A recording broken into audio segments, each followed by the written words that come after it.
میرے بھائیوں، نیا سال شروع ہو چکا ہے ہمارا۔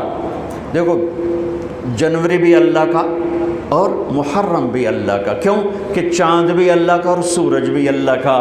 یہ بھی تعصب کی بات ہے کہ یہ کافروں کا سال ہے، یہ مسلمانوں کا سال ہے۔ سورج جب اللہ نے بنایا تو سورج کے گرد کا کیلنڈر بھی اللہ کا، جب چاند اللہ نے بنایا تو چاند کا کیلنڈر بھی اللہ کا۔ جب سورج اللہ کا ہے اور چاند اللہ کا ہے تو یہ سال ہو یا وہ سال ہو، دونوں ہی اللہ کے ہیں۔ تقسیم ہے، اللہ نے اپنے محبوب کی امت کو چاند کے گرد گھمایا اور باقیوں کو سورج کے گرد گھمایا، لِتَعْلَمُوا عَدَدَ السِّنِينَ وَالْحِسَابَ، تاکہ تم سال اور مہینوں کا حساب کر سکو۔ چاند اور چاند کی گرد ہمیں کیوں گھمایا؟ کہ سورج کا کیلنڈر نارتھ پول پہ فیل ہو جاتا ہے، وہاں سورج نکلتا ہی نہیں 6 مہینے۔ جہاں 2 مہینے نہیں نکلتا وہاں تو میں بھی گیا۔ اس سے اور آگے جاؤ تو 6 مہینے سورج نہیں نکلتا اور 6 مہینے ڈوبتا نہیں ہے، تو سورج کا کیلنڈر نارتھ اور ساؤتھ پول پہ فیل ہو جاتا ہے، پتہ نہیں چلتا دن ہے یا رات ہے۔ یہ مجھے وہاں جا کے سمجھ میں آیا، کتاب پڑھ کے کبھی سمجھ میں نہ تھا۔ میں جب وہاں آخری دنیا کے کنارے پر پہنچا تو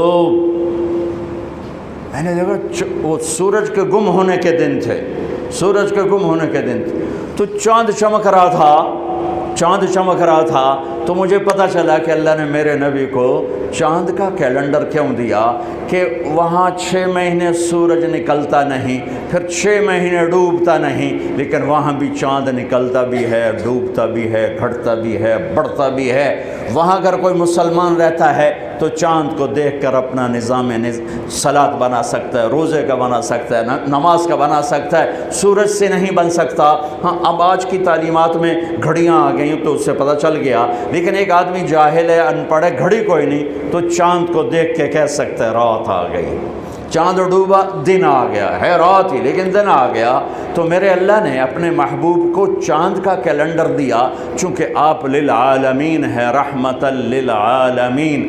تو اس کا تقاضا یہ تھا کہ دنیا کے جس خطے میں میرے نبی کا امتی موجود ہو، اس کو نماز کے ٹائم کا پتہ ہو، اسے کیلنڈر کا پتہ ہو، روزے کا پتہ ہو، اس لیے چاند کے گرد گھمایا ہے۔ ہمارا نیا سال ہے، وہ بھی ہمارا ہے، یہ بھی ہمارا ہے۔ یہ تعصب کی بات ہے، وہ کافروں کا سال، یہ مسلمانوں کا سال۔ ارے چاند بھی میرے رب کا اور سورج بھی میرے رب کا۔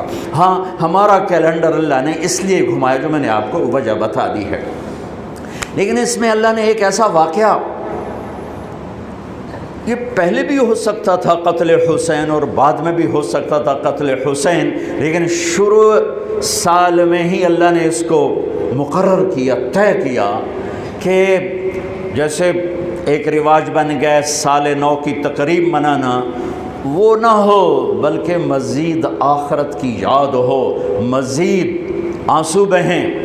دنیا میں آج تک کسی واقعہ پر اتنے آنسو نہیں بہے۔ 1378 سال ہو چکے ہیں کربلا کے واقعہ کو، 1378 سال گزر چکے ہیں، کوئی سال اور آنسوؤں سے خالی نہیں گیا۔ دنیا میں کوئی ایسا واقعہ نہیں ہے جس پر اتنے آنسو گرے ہوں اور گرائے گئے ہوں اور گرتے ہی جا رہے ہوں اور گرتے ہی رہیں گے جب تک اسلام باقی ہے اور جب تک مسلمان باقی ہے۔